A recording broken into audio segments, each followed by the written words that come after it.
अस्सलाम वालेकुम नाजरीन, वेलकम टू शारा दस्तूर। मैं हूं मोना आलम। तमाम देखने वालों को वार्म वेलकम। नाजरीन, सिंध में इस वक्त जो बहुत कड़े इस वक्त बल्दियाती इंतखाबात हैं जिनके ऊपर तमाम एक तरह से तवज्जो और नज़रें मरकूज़ थी तमाम जमातों की और बिलखुसूस सिंध से ताल्लुक़ रखने वाली तमाम जमातों की, वो इस वक्त चल रहे हैं एज वी स्पीक। 4 डिवीजन्स में 14 अजला में ये जो बल्दियाती इंतखाबात हैं हो रहे हैं। और जाहिर है जब हम कहते हैं कि अवाम तक उनके हकीकी जो उनके राइट्स हैं या उनके बुनियादी हुकूक हैं वो उन तक पहुँचे, बेसिक फैसिलिटीज़ अवाम तक पहुँचे, उन तमाम के लिए बल्दियाती इंतखाबात और बल्दियाती हुकूमतों का निफाज बेहद ज़रूरी है। लेकिन सिंध जैसे बड़े क्रिटिकल और क्रूशल सूबे में भी और ख़ास तौर पर कराची में भी इस तरह के मामलात कभी हमने देखा कि जो हमारी रीसेंट हिस्ट्री है, गुज़िश्ता जो साल या बरस रहे हैं, उनमें कभी खुश असलूबी से ऐसा नहीं रहा कि ये ख़ास तौर पर इस तरह के मामलात रहे हों या बल्दियाती हुकूमतों में और सूबाई हुकूमतों में एक आपस में जो वर्किंग रिलेशनशिप है, कॉर्डियल रिलेशनशिप है, वो रहा हो। लेकिन नाज़रीन, नई हुकूमत के आने के बाद इस हद तक इसमें तब्दीली ज़रूर आई है कि MQM और पीपल्स पार्टी ने एक इत्तेफाक़ राय कर लिया है बिलखुसूस कराची और जो अर्बन सिंध है उनके हवाले से। लेकिन नाज़रीन याद रहे, ये जो इंतखाबात हो रहे हैं 4 डिवीजन और 14 अजला में, अक्सर व बेशतर ये दही सिंध से होने वाले इंतखाबात हैं, जहाँ पर अक्सर व बेशतर इलाकों में पीपल्स पार्टी जो है वो बरतरी रखती हुई अभी तक के ट्रेंड्स के हवाले से नजर आ रही है। गिनती का सिलसिला तो जारी है, लेकिन देखना यह है कि जब ये फाइनल हो जाए तमाम मामला, उसके बाद क्या नताइज सामने आते हैं। कुछ जगहों पर GDA ने भी कड़ा मुकाबला पीपल्स पार्टी को दे रखा है और कुछ इलाके हैं जैसे सक्खर है, वहां पर MQM और PTI भी हमें बहुत एक्टिव नजर आ रहे हैं पीपल्स पार्टी के मद्दे मुकाबिल। दूसरी तरफ नाजरीन, 2 जानों का भी बदकिस्मती से हमने ज्यादा देखा पोलिंग के दौरान।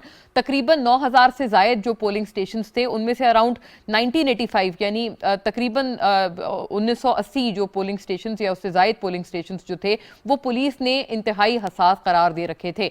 ऐसे में पुलिस और रेंजर्स वैसे तो दोनों तैनात हैं, लेकिन फिर भी बदमजगी की रिपोर्ट्स मौसूल हो रही हैं। 2 जानों का ज़िया भी हो चुका है और बैलेट बॉक्सेस बाकायदा चोरी होने की भी शिकायत हमने देखी कि कुछ पार्टीज की तरफ से मौसूल हुई, MQM की तरफ से भी मौसूल हुई।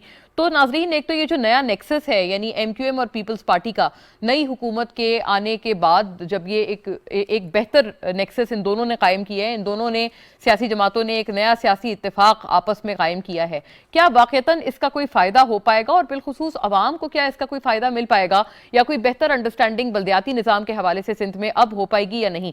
दूसरा ये नाजरीन कि ये इंतज़ामिया से भी ये पूछने वाली बात है कि जो बदमजगी के वाकयात हैं, यकीनन ये काम तो इंतजामिया का है कि उनकी रोकथाम की जाए। क्यों इस तरह के वाकयात रूनमा हुए और रिपोर्ट हुए, एक तो इसके ऊपर भी बात करेंगे। और नाजरीन, थोड़ा सा इस पूरे पर्सपेक्टिव को हम कौमी सियासत से भी जोड़ेंगे, क्योंकि कौमी सियासत के हवाले से इमरान खान साहब ने जो उनका लॉन्ग मार्च का इससे पहले इरादा था और 25 मई को उन्होंने कहा था कि 6 रोज़ बाद वो नई तारीख बताएंगे या 6 रोज़ बाद वो दोबारा आएंगे इस्लामाबाद और यहाँ पर आकर लॉन्ग मार्च करेंगे। अब ऐसा मालूम होता है कि उसके हवाले से PTI या खान साहब की तरफ से ना ही समझा जाए, क्योंकि एक तो पहले उन्होंने इस अपनी डेट को आगे किया, उसमें ताख़ीर उन्होंने की और उन्होंने कहा कि वो आइंदा आने वाले दिनों में डेट बताएंगे, फिर उन्होंने डेट नहीं बताई। लेकिन अब नाजरीन बिलाखिर उन्होंने जलसे का ऐलान किया है। लॉन्ग मार्च का कोई ऐलान अभी तक हमें PTI या PTI चेयरमैन साबिक वज़ीर आज़म इमरान खान साहब की तरफ से नजर नहीं आया है। 2 जुलाई की तारीख दी है और साथ साथ कहा है कि परेड ग्राउंड जो कि एक बहुत वसी एरिया है जलसे के हवाले से भी, वहां पर उन्होंने कहा है कि वो जलसे के हवाले से 2 जुलाई को मैदान सजाएंगे। ऐसे में नाजरीन जो पंजाब के मामलात हैं वो भी इस वक्त ज़ेरे गौर हैं, क्योंकि पंजाब में भी ज़िमनी इंतखाबात होने वाले हैं। तमाम सियासी जमातें वहां पर भी अपना पूरा जोर लगा रही हैं। एक तरह से इंतखाबी मुहिम भी हम खास तौर पर अगर PTI के हवाले से बात करें तो वो अपनी इंतखाबी मुहिम काफ़ी ज़ोर शोर से पंजाब में चला रहे हैं और नैब के हवाले से जो कवानीन थे उनको भी सुप्रीम कोर्ट में PTI ने चैलेंज कर दिया है। लेकिन नाजरीन, लॉन्ग मार्च की हिकमत अमली से वापस पीछे क्यों हटा गया? क्या कोई अंडरस्टैंडिंग इस हवाले से है या फिर खान साहब सुप्रीम कोर्ट या अदालतों की तरफ अपनी नज़रें मरकूज़ किए हुए हैं? इन अहवाल से भी बात करेंगे। और जो जलसे का प्लान, लॉन्ग मार्च को जो जलसे में अब कन्वर्ट कर दिया गया है PTI की तरफ से, क्या उसका ऑन ग्राउंड PTI की सियासत में कोई फ़ायदा उनको मिल पाएगा या नहीं, इसके ऊपर भी बात करेंगे। और जाहिर है जो सिंध में होने वाले बल्दियाती इंतखाबात हैं उनमें भी तमाम जो सियासी जमातें इस वक्त हिस्सा ले रही हैं, हमारी कोशिश होगी कि तमाम के पर्सपेक्टिव्स भी जानें और बिलखुसूस इंतज़ामिया के हवाले से भी बात करें कि ये जो 2 बदमज़गी के भी वाकयात आए हैं, ख़ास तौर पर जो जानी ज़िया के हवाले से मामलात हैं, उनके बारे में भी जानें कि क्या उनको आगे जाकर प्रोब किया जाएगा। क्योंकि कराची में याद रहे नाजरीन, जब NA 240 का ज़िमनी इंतखाब हुआ था MQM की जो एक सीट खाली हुई थी उनके MNA के इंतकाल के बाद, उसके बाद से कराची में भी जो NA 240 का इंतखाब था वहां पर भी हमने एक जान का ज़िया देखा था। इस तरह के वाकयात नाजरीन ऑब्वियसली एक तो वोटर टर्नआउट पर भी असर डालते हैं और एक खौफ और हिरास की भी एक सिचुएशन जो है वो तमाम जो वोटर्स हैं उनके ऊपर तारी हो जाती है। उसको किस तरह से रोका जाएगा इन टाइम्स टू कम, और इस हवाले से भी क्या कोई तहकीकात होगी या नहीं, तमाम उमूर पे आज बात करेंगे। मैं फौरी तौर पर गेस्ट का रुख करती हूँ। शाहिदा रहमानी साहिबा नाजरीन मुझे पाकिस्तान पीपल्स पार्टी से ज्वाइन कर रही हैं। डॉक्टर शाहिदा रहमानी मेंबर कौमी असेंबली हैं और बजरिया स्काइप हमारे साथ जुड़ी हुई हैं। बहुत शुक्रिया आपका शाहिदा साहिबा, आपकी मौजूदगी और आपके वक्त के लिए। नाजरीन, जनाब अब्दुल वसीम मुझे MQM से ज्वाइन कर रहे हैं। MQM के स्टॉलवर्ट हैं और आप तमाम अहवाल से अपनी पार्टी का पर्सपेक्टिव हमारे साथ रखेंगे। बहुत शुक्रिया आपके वक्त के लिए अब्दुल वसीम साहब। और नाजरीन, आलमगीर खान साहब मुझे पाकिस्तान तहरीक इंसाफ से ज्वाइन करेंगे। If I may call him, साबिक मेंबर कौमी असेंबली हैं आप पाकिस्तान तहरीक इंसाफ से, और ख़ास तौर पर सिंध और कराची के हवाले से जो सियासी मैदान है उसमें खासे सरगर्म रहते हैं आलमगीर साहब। बहुत शुक्रिया आपके वक्त के लिए भी आलमगीर साहब। आप बजरिया स्काइप हमारे साथ हैं। GDA से भी हमारी कोशिश होगी कि नुमाइंदगी हम अपने साथ रखें, क्योंकि कुछ जो अजला हैं वहाँ पर GDA बहुत एक कड़ा मुकाबला देते हुए नजर आ रहे हैं उनके हरीफ पीपल्स पार्टी को, तो उनका भी हमारी कोशिश होगी कि उनका भी मौक़िफ़ हमारे साथ प्रोग्राम में हो। नुसरत सहर अब्बासी मुझे ज्वाइन कर रही हैं GDA से, मुझे बताया गया है, ऑनलाइन है हमारे साथ, और उनसे भी हम इस हवाले से बात करेंगे। आपको भी बहुत खुश आमदीद नुसरत साहिबा। लेकिन बात का आगाज़ अगर शाहिदा रहमानी मैं आपसे कर पाऊँ, क्योंकि आप ये ज़्यादा बेहतर फरमाएं कि ये जो इस तरह के बदमज़गी के वाक़यात हैं, जैसे कि जानों का ज़िया, 2 कैजुअल्टीज़ इसमें रिपोर्ट की गई हैं, बल्कि एक जो हैं जो एक साहब हैं वो PTI के जो उम्मीदवार हैं उनके भाई हैं, भाई बताए जा रहे हैं, और बाकायदा उसको कंफर्म भी किया है हेल्थ डिपार्टमेंट ने, और साथ कहा है कि पोस्टमार्टम के बाद कुछ हतमी तौर पर कहा जा सकेगा। लेकिन इन तरह के वाक़यात क्यों रोनुमा हुए, और क्या इसके हवाले से जो बिफोर हैंड प्लानिंग थी वो मौजूद थी या नहीं थी?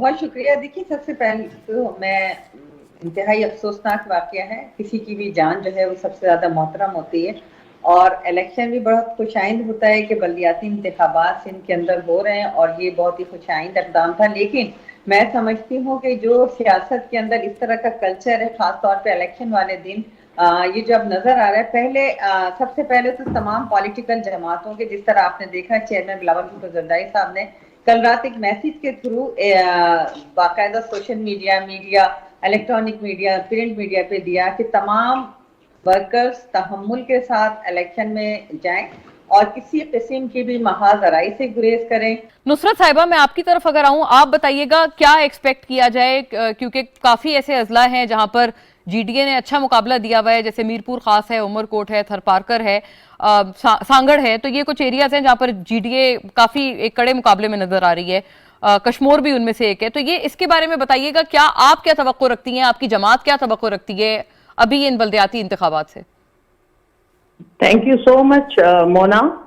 सबसे पहले तो मैं जो कैजुअल्टी हुई हैं, जो डेथ्स हो गई हैं, वो आपकी शायद रिपोर्ट के हवाले से 2 हुई हैं, लेकिन हमारी रिपोर्ट के मुताबिक ये जो डेथ्स हुई हैं वो 12-13 से ज्यादा हो गई हैं, और तकरीबन 100, बिल्कुल, और 100 से ज्यादा जो है वो जख्मी हुए हैं। बहुत हर जगह तकरीबन, अभी तो ये 3-4 डिस्ट्रिक्ट के इलेक्शन थे, अभी तो बाकी अजला के इलेक्शन हो गए। आप देखिएगा, देखिए मैंने उस दिन असेंबली में खड़े होकर पहले ही अपनी स्पीच में कह दिया था कि ये पीपल्स पार्टी इलेक्शन नहीं सिलेक्शन कर रही है, खुदारा हमारा मुकाबला पीपल्स पार्टी के साथ नहीं पुलिस के साथ है, और यकीन मानिए हमारा मुकाबला पुलिस के साथ हुआ है।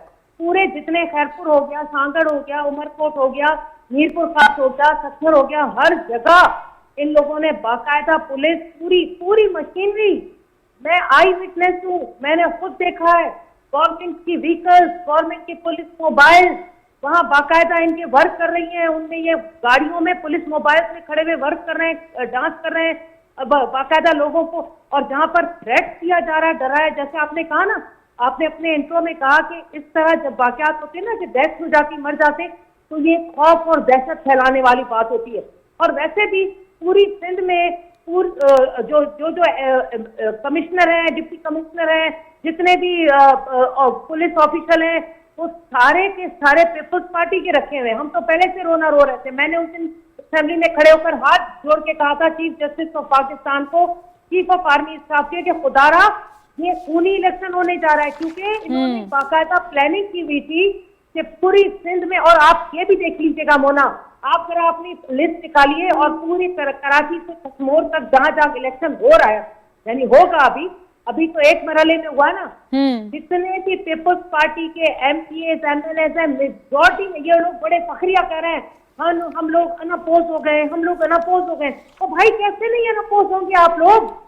अच्छा नुसरत साहिबा, एक और बात बताइएगा, क्या आपने कहा कि आपने assembly floor of the house आपने ये अपने खदशात का इजहार किया था, ये इसी बात का कि तसादुम हो सकता है, वायलेंस हो सकता है, लेकिन क्या आपने इलेक्शन कमीशन को भी आपकी जमात ने रुजू किया था? क्योंकि असल इसका जो फोरम है वो तो इलेक्शन कमीशन है, आप उनको पहले से रुजू करते बर वक्त इलेक्शन के निफाज से पहले, अगर आपको पहले से इतने बड़े बड़े खदशात आपके पास थे तो? क्या जबरदस्त क्वेश्चन किया है आपने, यही आपने हमारी दुखती रक्त को छेड़ दिया। इलेक्शन कमीशन कहाँ है, किधर है? Where is election commission? मैं पिछले इलेक्शन में जब जनरल ये इलेक्शन थे, उसमें हम लोग बाकायदा, ये पीपल्स पार्टी की जो तीसरी दफा हुकूमत है ना, इन्होंने इलेक्शन कमीशन को अपनी बांदी बनाया हुआ है। इलेक्शन कमीशन के आप बाकायदा ले जाएं सबूत, वीडियो विजुअल, अंदर ठप्पे लग रहे हैं, बाकायदा लड़ाइयां हो रही हैं, झगड़े हो रहे हैं, धांधली हो रही है, उनके MLAs MPs अंदर खड़े हुए ठप्पे लगा रहे हैं, वो वीडियोस पेश की थी। अब हम कहाँ जाए? मुझे बताएं, हम किसके आगे सर पीटे, कहाँ जाकर अपना रोना रोए, जब सारे इदारे और खास तौर पर इलेक्शन कमीशन, जब इलेक्शन कमीशन ही ना सुने और वही इस चीज में अपना किरदार अदा करे। और आपको पता है मोना, इन्होंने क्या किया है?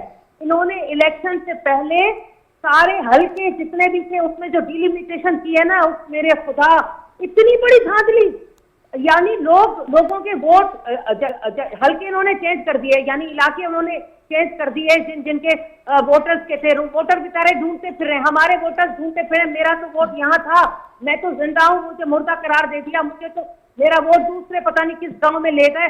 तो जब रातों रात आप पोलिंग स्टेशन चेंज कर देंगे, आप डिलिमिटेशन करके ऐसे ऐसे इलाकों में अपने लोगों के हल्के ले आएंगे और हमारे इलाकों के लोगों को इतना दूर दराज इलाकों में ले जाएंगे उनके वोट, उनके पोलिंग स्टेशन, तो बताइए, ये बहुत इस मामले में शातिर हैं, इनको इतने अर्थ। और ये जो हमारी शाहिदा रहमानी साहबा फरमा रही थी ना कि आसिफ जरदारी साहब ने कहा कि पुरअमन रहिए, असल में इसमें एक मैसेज होता है कि पुरअमन रहने का मतलब है सब कुछ कर लो, किसी भी तरीके से वोटर जो सामने वाला ओपोनेंट हो उसकी गर्दनें दबोच लो, मार धाड़ कर लो, पूरी मशीनरी इस्तेमाल कर लो। और नुसरत साहिबा ने तो काफी अपने संगीन खदशात का इजहार किया है और आप कह रहे हैं कि कोई सुनवाई भी हासिल नहीं थी, तो ये तो यकीनन बहुत लम्हा फिक्रिया है और होना भी चाहिए। लेकिन ये तमाम जो जमातें हैं उनकी तरफ से आ रही हैं, जैसे MQM का आज मैंने देखा वसीम अख्तर साहब, मैं यही मामला अगर अब्दुल वसीम साहब की तरफ ले जाऊं, वसीम अख्तर साहब ने भी आज अपनी एक प्रेस कॉन्फ्रेंस छोटी सी की और उसमें उन्होंने ये कहा, मतलब मुख्तसर प्रेस कॉन्फ्रेंस थी लेकिन उसमें उन्होंने ये कहा था कि बैलेट बॉक्सेस बाकायदा चोरी होने की शिकायत, तो अब्दुल वसीम साहब ये शिकायत आपकी जमात से MQM की तरफ से मौसूल हो रही हैं और दिलचस्प बात यह है कि इस वक्त आप तो अब ये जो नई हुकूमत है इनके आप बाकायदा इत्तेहादी हैं, तो इसके बावजूद ये शिकायत आपको क्यों लग रहा है मौसूल हो रही हैं? और क्या जो मशीनरी के हवाले से शिकायत या खदशात का इजहार नुसरत साहिबा ने किया है, क्या आप उनको इंडोर्स करते हैं बतौर एक सियासी जमात के जो इस वक्त बल्दियाती इलेक्शन लड़ रहे हैं इस वक्त सिंध में? देखिए, जो कुछ हुआ है,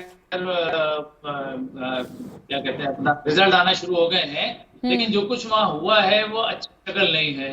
वो चाहे हमारे साथ हो या किसी के साथ भी हो, इंतखाबात में हमेशा जो है पुरअमन अंदाज में, और ये छोटे छोटे इलेक्शंस हैं, यहाँ गरीब आदमी भी इलेक्शन लड़ रहा होता है और इस अमल से खौफ पैदा करके अपने मकासद हासिल किए जाते हैं। देखिए, सबसे पहले तो मैं कहूंगा कि पाकिस्तान में मर्दमशुमारी पे सबको जो है वो इख्तिलाफात हैं। मर्दमशुमारी ही सही नहीं गई तो आगे आप बल्दियाती इलेक्शन करा लें, जनरल इलेक्शन करा लें, उसमें ये मसाइल पैदा होंगे। बल्दियाती इलेक्शन के बाद बल्दियाती इख्तियारात की बात आ जाती है। बल्दियाती इख्तियारात जब आपके पास मुकम्मिल नहीं होंगे, मखसूस हाथों में होंगे, तो फिर वो बल्दियात बनने के बाद क्या होगा, वो जैसे पिछली बल्दियात चीखती रही और ये बल्दियात भी इस तरह चीखेगी। लेकिन सुप्रीम कोर्ट ने इस पॉइंट को लिया, हमारी उस पटिशन को उठाया और उस पर फैसला दिया कि भाई अब 140A के कानून मुताबिक मनोहन जो उन्होंने कहा है उस पर अमल किया जाए। उस कानून साजी हुई पीएस पार्टी के साथ बैठ के, लेकिन अभी तक 30 दिन में उसको लाना था, लेकिन आज 2 महीने से ज्यादा हो गए, इसे नहीं लाया गया। इसका मतलब है नीयत हमारी अच्छी नहीं है। हम वर्किंग रिलेशन में शामिल जरूर हैं, लेकिन जितने भी बड़े फैसले हो रहे हैं उसमें हमारी मशावरत शामिल नहीं है। अब ये अच्छा वसीम साहब, ये तो आपने काफी बड़ा इंकिशाफ किया है। ये आप किस पैमाने पे या किस लेवल पे ये बात आप फरमा रहे हैं? क्या आपको लगता है सूबाई सतह पर या सिंध हुकूमत की सतह पर आपकी मुशावरत नहीं ली जा रही, या आपको ये नेशनल लेवल पर भी ये खदशात हैं? देखिए, जो फैसले हो रहे हैं उनकी बात कर रहा हूँ। वैसे तो हमारी मुलाकातें हो रही हैं मुख्तलिफ जगहों पर जाके, मुख्तलिफ जगहों पर बैठकर, कभी कहीं और कभी कहीं, लेकिन इम्प्लीमेंट नहीं हो रहा। हमारी जो खदशात हैं वो इम्प्लीमेंट नहीं हो रहे। अच्छा, अब इलेक्शन वहां हो रहा है, आप मुझे बताएं, जो हल्का बंदियां की गई हैं, जो हल्का बंदियां बनाई गई हैं, वो अपनी मर्जी से अपने इलाकों को, अपनी वोटर्स को सेव करने के लिए, अपनी यूसियां बनाने के लिए की गई हैं। कहीं 10,000 पे यूसी बना दी गई है और कहीं 90,000 पे भी यूसी है। कराची में भी ये सूरत हाल है, हैदराबाद में भी, लाड़काना में भी, और मीरपुर खास में भी, सक्कर में भी, नवाबशाह में भी ये सूरत हाल सब जगह है कि मखसूस पॉकेट्स बनाकर अपनी मेयर लाने की कोशिश की जा रही है। अच्छा, हम भी नहीं कहते कि वो है, लेकिन हमने इस हवाले से पीएस पार्टी से भी खदशा जाहिर किया। पीएस पार्टी ने हमारे साथ जो है वो चलने का वादा किया और कोर्ट तक गए, लेकिन नजर कुछ नहीं आया, क्योंकि पीछे से उनकी नीयत ठीक नहीं थी। फिर हमने जो है वो हाई कोर्ट में देखा पिटीशन, उस हाई कोर्ट से भी फर्रुख नसीम साहब ने उस पर लड़ा, लेकिन कोर्ट ने भी सुने बगैर उसको जो है वो फारिग कर दिया। जबकि उसमें इतने वैलिड पॉइंट हैं कि आप मुझे ये बता दें कि जो हल्का बंदियां की गई हैं, जब हल्का बंदियां प्रॉपर नहीं होंगी, बदनीयती की बुनियाद पर बनाई जाएंगी, उसके सबूत भी मौजूद होंगे, उसके बावजूद भी अगर आप इलेक्शन कराएंगे तो उन इलेक्शंस में तो आपका वसीम साहब ये मौकफ था बहैसियत जमात में। नुसरत साहिबा को वैसे थैंक यू कर दूं। नुसरत साहिबा, बहुत शुक्रिया आपके वक्त के लिए। जीडीए का हम चाहते थे कि मौकफ जरूर आए इस पूरी बात पर, और आलमगीर साहब भी हैं, डॉक्टर शाहिदा रहमानी भी हमारे साथ हैं। लेकिन वसीम साहब, इतनी बात का और इजाफा फरमा दें कि ये जो आप कह रहे हैं कि हल्का बंदियों का प्रॉब्लम था और उस तरह से हल्का बंदियां की गई, तो आपका मौकफ एग्जैक्टली क्या था? क्या आप इस हक में नहीं थे बहैसियत जमात के इस वक्त बल्दियाती इंतखाबात हों इन तमाम अजला में? देखिए, हमारा मौक़िफ़ ये था कि मरदमशुमारी प्रॉपर कर ली जाए। मरदमशुमारी के बाद जो सुप्रीम कोर्ट ने इख्तियारात का जो है कानून बनाने का कहा है, वो कानून बना लिया जाए, और वो तय हुआ था 1 महीने के लिए कि 1 महीने में हम पेश कर देंगे। लेकिन आज 2 महीने से ज्यादा हो गए। वो इख्तियारात ले आए, मरदमशुमारी को प्रॉपर कर लें, हल्का बंदियां प्रॉपर बैठकर जो है वो कर लें, तो मैं समझता हूं कि ये जो हम जिस जमहूरियत की बात करते हैं, जो ग्राउंड की जमहूरियत है, वो प्रॉपर अंदाज में चल जाएगी। अच्छा वसीम साहब, कर लेंगे। एक और बात जाहिर है, मैं इसमें इसी हवाले से मैं ये शाहिदा साहिबा का भी व्यू ले लूं, क्योंकि आपने तो बड़ी आपने संगीन इंकिशाफात किए हैं और आपने कहा है कि आपसे जो भी बातें या मुशावरत हुई, आपको लगता है कि उनके ऊपर अमल दरामद उस तरह से नहीं हुआ। एक और इसमें बड़ी जरूरी बात यह है कि ऑब्वियसली अभी शाहिदा साहिबा से भी मैं ये पूछती हूँ, लेकिन ये जो मशीनरी के इस्तेमाल इलेक्शन के हवाले से किया जा रहा है, जो कि नुसरत साहिबा ने जिसका बरमला इजहार किया है, ये भी एक बड़ा जरूरी सवाल है या बड़ा जरूरी पहलू है। इस पे एमक्यूएम का क्या मौकफ है? मैं लौटूंगी इस जानिब आपकी तरफ, बट यू शाहिदा साहिबा, आप इससे पहले जो फरमा रही थी, एक तो वो जरूर मुकम्मल कीजिएगा, और साथ साथ हमने नुसरत सहर साहिबा की भी इनपुट्स ली हैं, वसीम साहब की, अब्दुल वसीम साहब की भी इनपुट्स ली हैं एमक्यूएम से। दोनों का ये ख्याल है, एक तो वो आप बहैसियत इत्तेहादी आपके ये शिकायत कर रहे हैं कि उनके साथ जो बातें तय होती हैं उन पे अमल दरामद नहीं होता। जैसे सुप्रीम कोर्ट ने जो हल्के बंदियों के हवाले से अहकामात दिए थे, या लोकल गवर्नमेंट जो आपका एक्ट था जो असेंबली से पास हुआ था, उसके ऊपर जो सुप्रीम कोर्ट ने अपने तहफ़्फ़ुज़ात का इजहार किया था, आपने कहा था आप उसको रिविजिट करेंगे, लेकिन आपकी हुकूमत ने अभी तक ये ताहाल नहीं किया है। क्या वजह है? मोना, मैं सबसे पहले तो अपनी बात कंप्लीट करूं कि जैसा कि मैंने अर्ज किया जरूर कीजिए। जैसे मैंने अर्ज किया था कि जो बदकिस्मती से सियासत के अंदर जो कल्चर इमरान खान साहब ने इंट्रोड्यूस कराया, गाली गलोच, अदम बर्दाश्त, ये कल्चर जो है इस तरह के वाकयात को जन्म देता है, जो कि इंतहाई अफसोसनाक होते हैं। सेकेंडली ये कि आपने जिस तरह भी वसीम भाई ने कहा, बिल्कुल सुप्रीम कोर्ट का हुक्म था कि इलेक्शन कराएं, और सिंध हुकूमत ने, हर पार्टी जो है जब इलेक्शन का शेड्यूल आ जाता है तो उसकी तैयारी करती है। कोर्ट में आप भी गए थे, हमने तो मुतादिद बार जो है मरदमशुमारी के लिए हर वो फॉरम इस्तेमाल किया जहां हो सकता था, क्योंकि सिंध के सबसे ज्यादा सिंध हुकूमत के तहफ़्फ़ुज़ात थे मरदमशुमारी के हवाले से। और जिस लेवल पे ये बैठते हैं, जिस लेवल पे इनके क़यादत के साथ मुज़ाकरात चल रहे हैं, चाहे प्राइम मिनिस्टर हो, चाहे सदर असद ज़रदारी साहब हो, चेयरमैन बिलावल साहब हो या फजलुर रहमान साहब हो, इनके उस मतलब हाई लेवल पे जाके इनकी गुफ्तो शनीद मुज़ाकरात चल रहे हैं जिसमें अपनी ये डिमांड रखते हैं। तो मैं तो यही कहूंगी कि साफ छुपते भी नहीं, सामने आते भी नहीं, खूब पर्दा के चिन्ह से लगे बैठे हैं। तो आप हर जगह, आपको जहाँ पे अपने एडवांटेज लेने, आपने वहां पे मिनिस्ट्रीज भी ली, आपके कमिटीज भी है, आपको हर जगह एतमाद में भी लिया जा रहा है, हर जगह आपको इत्तेहादी के हवाले से बड़ी रिस्पेक्ट के साथ जाहिर है हर शख्स को है, और पार्लियामेंटेरियंस को एमक्यू में एक हकीकत है, उसको हम तस्लीम करते हैं। लेकिन बजाय हमें इल्जामात के गेम करने के, जो फोरम है जहाँ पे आप बैठ रहे हैं, जहाँ पे आपकी बातचीत चल रही है, वहां पर वो बात करनी चाहिए और मुतालबात भी आपके। लेकिन आप ये बताएं कि किस तरीके से जब सुप्रीम कोर्ट ने एक ऑर्डर कर दिया और जिस तरह ये एक रिमर्स था कि इलेक्शन बढ़ जाएंगे क्योंकि सुप्रीम कोर्ट के अंदर मैटर चल रहा है, हाई कोर्ट में चल रहा है, लेकिन जब वहां से ये आया कि इलेक्शन मुलतवी नहीं किया जाएंगे, तो as a party, political party, हर पार्टी इलेक्शन कंटेस्ट कर रही है, तो लिहाजा पाकिस्तान पीपल्स पार्टी भी अपना। लेकिन डॉक्टर साहिबा एक और बात का इजाफा कर दें कि जो लोकल गवर्नमेंट का आपका जो कानून था उसके ऊपर जो एक्चुअली प्रॉब्लम्स थी, आपको पता होगा उस पे उस वक्त तो आपके हरीफ थे ना एमक्यूएम, जब पीटीआई हुकूमत में ये लोग इत्तेहादी थे तो सिंध में ऑपोजिशन में बैठते थे ये आपके साथ। उस वक्त की बात मैं फरमा रही हूँ कि मैं अर्ज कर रही हूँ आपसे कि तब अगर ये बात उस वक्त थी और वो उन्होंने आपके जो लोकल गवर्नमेंट का कानून था उसको चैलेंज किया था, सुप्रीम कोर्ट ने इनके हक में फैसला दिया, उसके बाद आपने कानून अभी तक रिविजिट क्यों नहीं किया सुप्रीम कोर्ट के अहकामात के मुताबिक? ये अर्ज है आपसे। देखिए जी, अदालतें भी हैं, सुप्रीम कोर्ट भी है, हाई कोर्ट भी है, इन्होंने किया। अगर अगर अगर फॉर एग्जांपल ये कहना चाहते हैं कि हमने जो है सुप्रीम कोर्ट के हुक्म की वायलेशन की, तो कोर्ट खुला हुआ है, कोर्ट में चले जाएं। ऐसा हरगिज नहीं है, इनके तहफुजात हों या हमारे तहफुजात हों, हम भी ये चाहते हैं, हर शख्स ये चाहता है कि चेयरमैन, वाइस चेयरमैन, काउंसलर जो हों वो बाइख्तियार हों, इख्तियारात की निचली सतह पे मुंतकली हो, और इसमें हर पार्टी जो है, चाहे वो पीपल्स पार्टी हो, एमक्यूएम हो या अदर पार्टीज हो, उनको जो ये डिमांड करते हैं, तो मैं समझती हूँ कि बिल्कुल जायज मुतालबा इख्तियारात की मुंतकली निचली सतह पे होनी चाहिए, जिसको हमारे चेयरमैन साहब ने भी, बिलावल भुट्टो जरदारी साहब ने, लीडरशिप ने एडमिट किया है कि हम खुद चाहते हैं कि इख्तियारात की निचली सतह पे मुंतकली हो। और अल्हम्दुलिल्लाह आज सिंध के अंदर फर्स्ट फेज जो था लोकल गवर्नमेंट का, वो पाए तकमील को पहुंचा है, और सेकंड फेज की हम तैयारी है। तो बजाय इसके कि हम अपनी अगर तैयारियां मुकम्मल ना करें और जो अमवात हुई है शाहिदा साहिबा, क्या उनकी तहकीकात कराई जाएंगी आपकी हुकूमत की तरफ से कि वो क्यों हुई है? शफाफ तहकीकात की उम्मीद रखी जाए?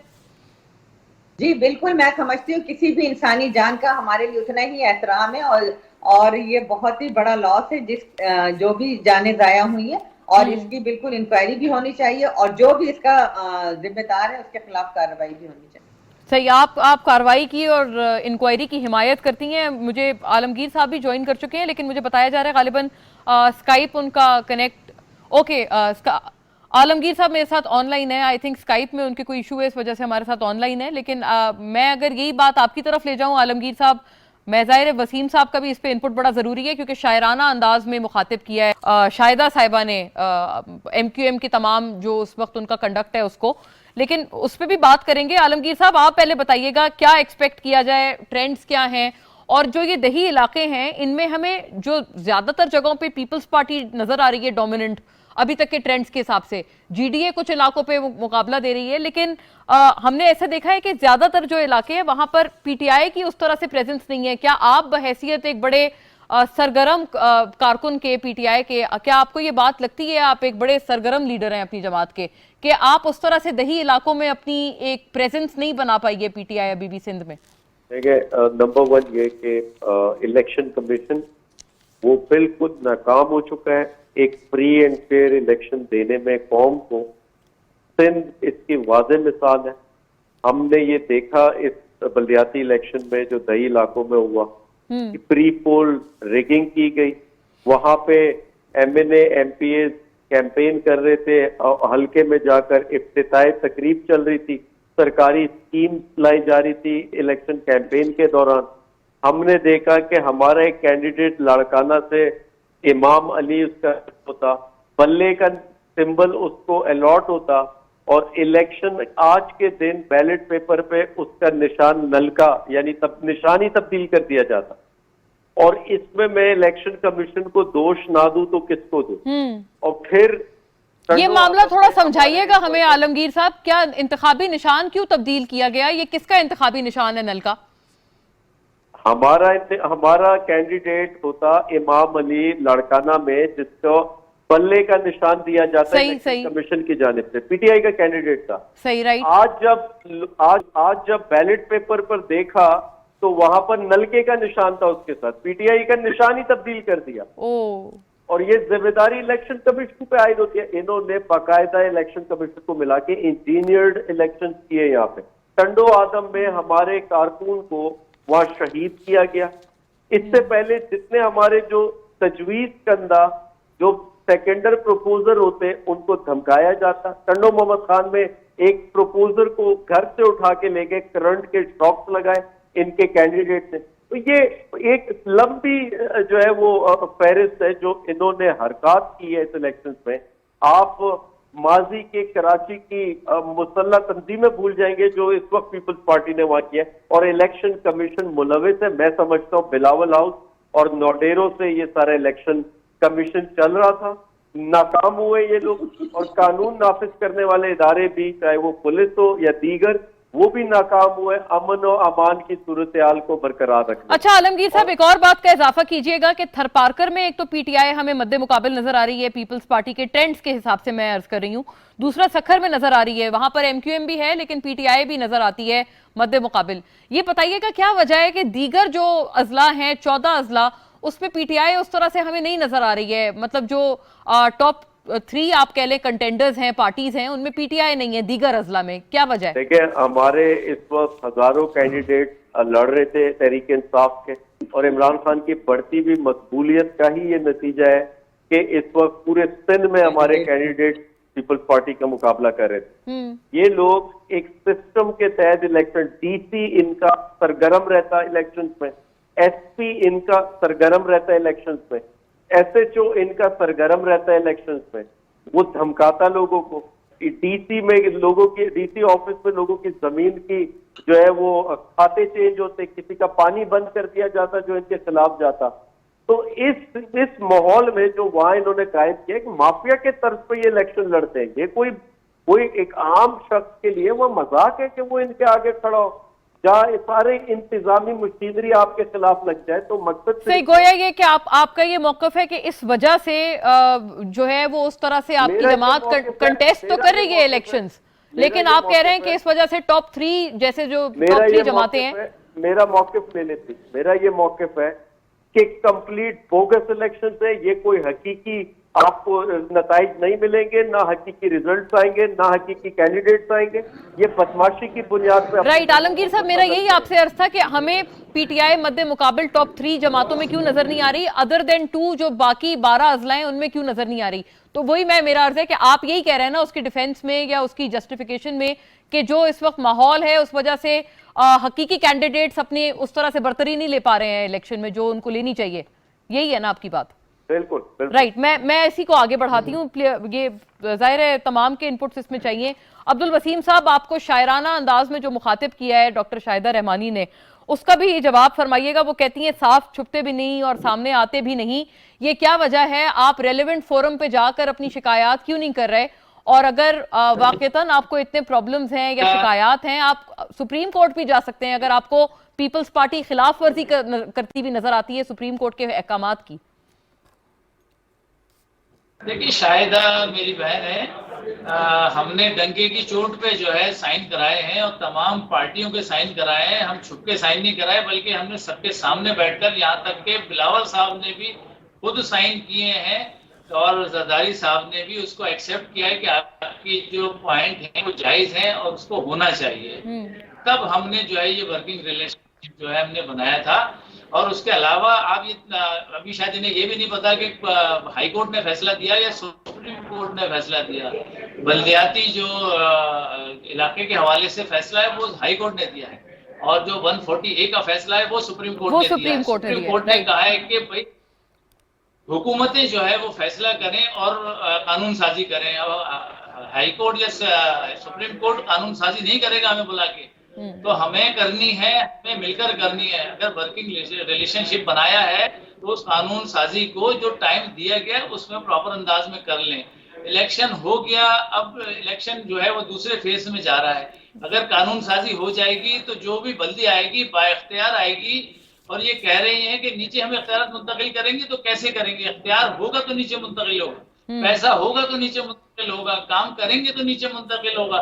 लेकिन जब ऐसा करेंगे नहीं तो वो चंद हाथों में रहेगा और वो भिखारियों की तरह से हम पैसे मांगते रहेंगे, हम इख्तियारात मांगते रहेंगे और फिर हम वहीं खड़े रहेंगे। तो मेरी इस्तिदा यह है कि बिलावल साहब, जरदारी साहब इस बात को एक्सेप्ट करते हैं और हम उनके शुक्रगुजार भी हैं कि जो उन्होंने एक्सेप्ट किया और उन्होंने इस रिलेशनशिप को आगे बढ़ाया। लेकिन नीचे जो चीजें हो रही हैं वो बारहा हम उनको मुतअद्दिद बार ये बात बता चुके हैं कि वहां मैनेजमेंट नहीं हो पा रही, लिहाजा इसको आप देखें, इसको आप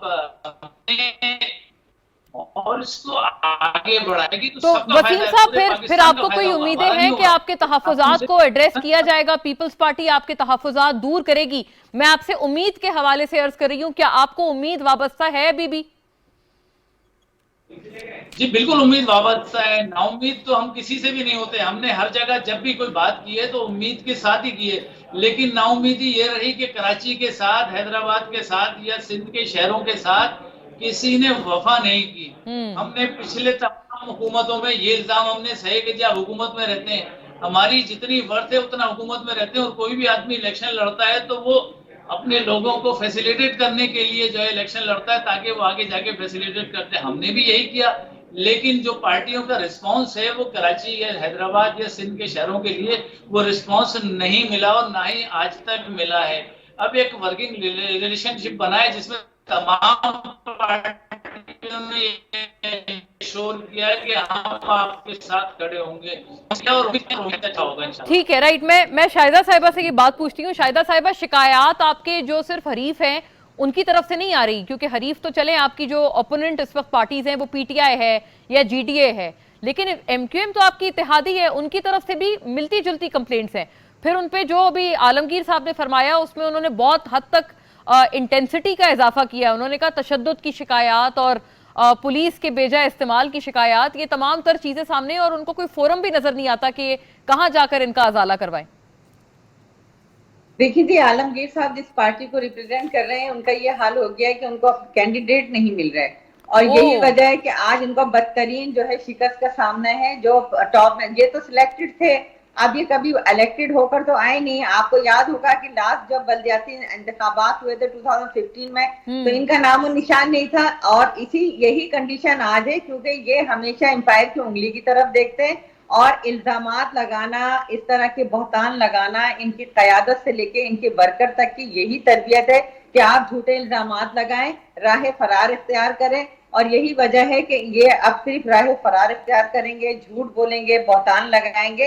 हकीकत से इसका दूर दूर तक ताल्लुक नहीं है। जो जमहूरी पार्टीज होती है वो इलेक्शन को में मुकाबला करती हैं, ना कि इस तरह के इल्जामात लगाएं कि आप मीठा मीठा हक और कड़वा कड़वा थू। जब वही इलेक्शन कमीशन ने आप आए इलेक्शन 2018 में और आप सेलेक्ट होकर आए और आज एडमिट हो रहे हैं, और आज वो सारे प्रूफ साबित हो रहे हैं। आपकी हकीकत जो है आज पता चल रही है कि आवाम आपको बदतरीन तरीके से रिजेक्ट कर चुके हैं, आपकी नाकिस पॉलिसियों से, आपके झूठ से। आपने जो झूठ बोल के इस आवाम को कहा कि 1 करोड़ नौकरियां देंगे, 50 लाख घर देंगे, हम IMF में नहीं जाएंगे, कशकोल तोड़ देंगे या खुदकशी कर लेंगे, ये सारी चीजें पूरी कौम ने देखा, वो नहीं मिला। जो आप जिसके ऊपर खड़े होके कंटेनर में जो बातें करते थे, फिर वही महंगाई जब आपने बुलंद तरीन सतह पे पहुंचा दी, कर्जों को बुलंद तरीन तारीखी सतह पे पहुंचा दिया, तो आवाम जो है आपसे मायूस हो चुके हैं। यही वजह है कि आपको अब आपको इलेक्शन के लिए उम्मीदवार नहीं मिले। तो अच्छा, ये आप कैसे जस्टिफाई करती हैं शाहिदा साहिबा? क्या कोई ऐसी मिसाल है जो आप हमें हमारे सामने आप फरमा सकें कि कहां पर ऐसी जगह है जहां पर पीटीआई को आप समझती हैं उम्मीदवार नहीं मिले?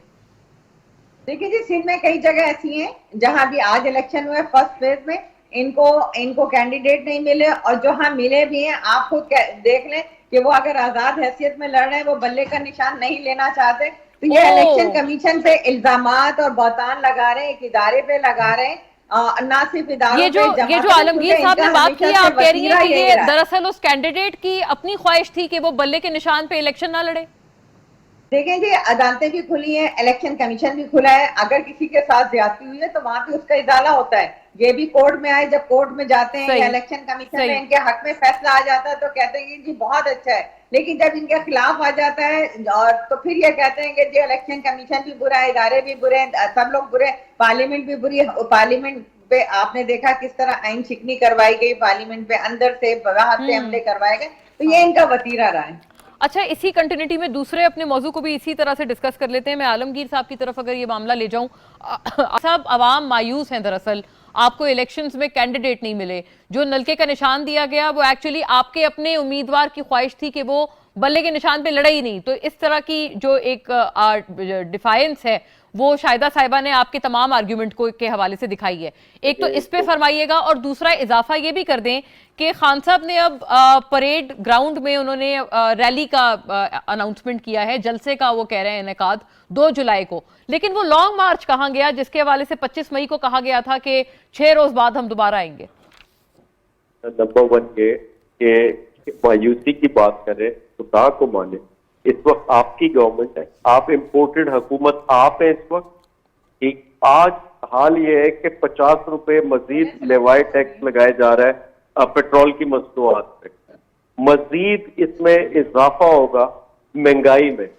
आपकी इस दौरे हुकूमत में बिजली की बदतरीन लोड शेडिंग है पूरे मुल्क में, गैस मौजूद नहीं है, बिजली महंगी की जा रही है, हर खाने की अशिया पर जो है वो महंगाई आ चुकी है। तो आपका दौर पाकिस्तान की तारीख का तरीन दौर है, जो कि हम बहुत बेहतर मईशत छोड़कर गए थे। नंबर 1। नंबर 2 ये हाल इस वक्त ये आपका, अब तो इदारे न्यूट्रल है बकौल आपके, तो आज की तारीख में पंजाब में आप नून लीग का सहारा लेके उतर रहे हैं, आप ज्वाइंट इलेक्शन लड़ने की बात कर रहे हैं, आप कह रहे हैं कि जितने आगे का इलेक्शन होगा और इन 20 सीटों पे हम ज्वाइंटली इलेक्शन लड़ते हैं।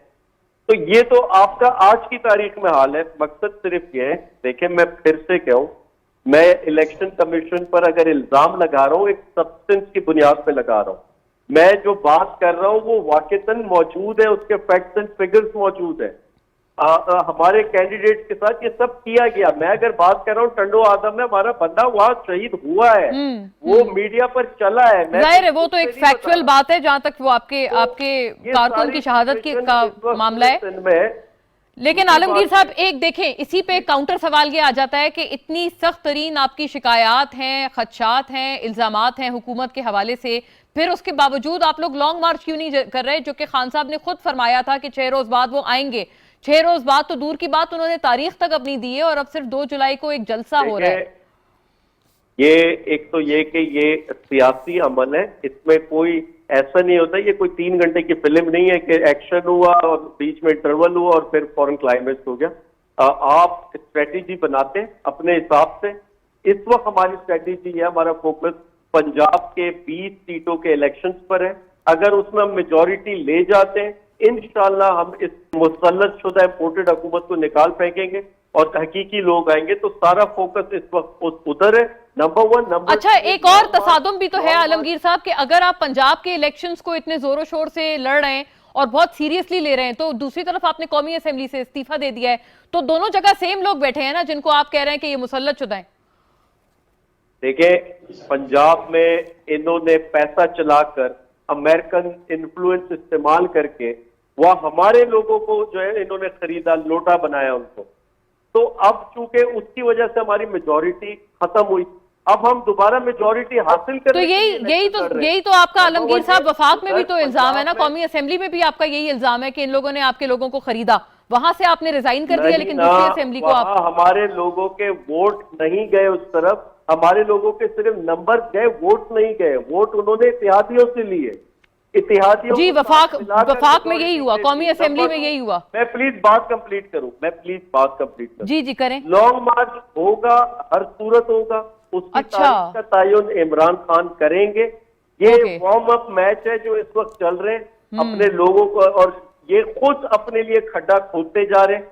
जूं जूं इनकी ये एडमिनिस्ट्रेशन आप देख रहे हैं, इसके आज ब्यूरोक्रेसी इनकी अपनी है, आज इदारे न्यूट्रल है, उसके बावजूद ये कारकर्दगी है। आपको चाइना जो है वो हुकूमती सतह पे लोन नहीं देता, कमर्शियल बैंक आपको लोन देते, टर्की आपसे इनकार कर देता लोन देने से, और अभी देखे सऊदीया क्या करते। तो आप इंटरनेशनली भी आपको एक अमेरिकन कॉलोनी समझा जा रहा है, इसको गुलामों की कोई इज्जत नहीं होती। और ये आप जल्द देखेंगे कि ये जूं जूं आपकी मईशत में, अल्लाह इसका हिफाजत करे, मईशत में बिगाड़ आएगा, लोगों में गुस्सा बढ़ेगा और लॉन्ग मार्च होगा ही होगा। अच्छा, लॉन्ग मार्च होगा ही होगा। अभी ये ना समझा जाए हुकूमत की तरफ से कि जी लॉन्ग मार्च का मामला खत्म हो गया है, लॉन्ग मार्च होगा, ये वार्म अप सेशन है, अभी आलमगीर साहब ने फरमाया।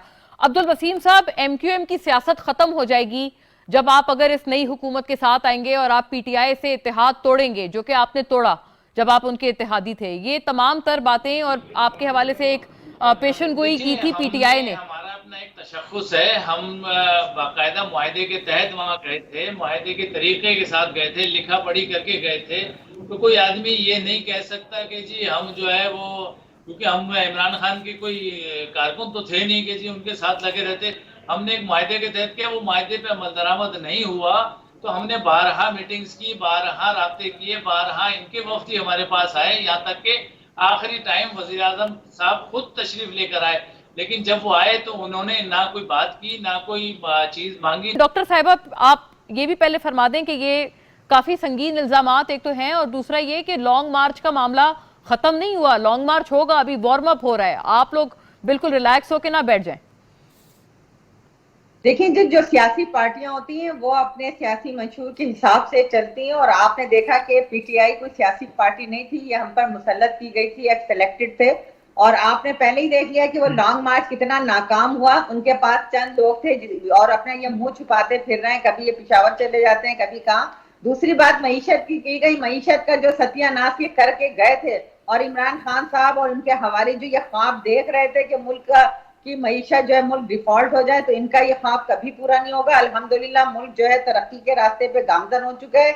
इस वक्त चाइना, IMF सब जो है पाकिस्तान को उन्होंने सपोर्ट किया। हमारी बेहतरीन खारजा पॉलिसी के तहत जो चेयरमैन बिलावल भुट्टो जरदारी साहब ने वजीर खारजा होने की हैसियत से इस वक्त हंगामी दौरे किए, पाकिस्तान को एक जो पाकिस्तान आलमी सतह पर सिफारती तन्हाई का शिकार हो गया था उससे निकाला है, और आज पाकिस्तान के एक आजादाना मुतवाजन खारजा पॉलिसी की वजह से पाकिस्तान जो है मेन स्ट्रीम में आया है।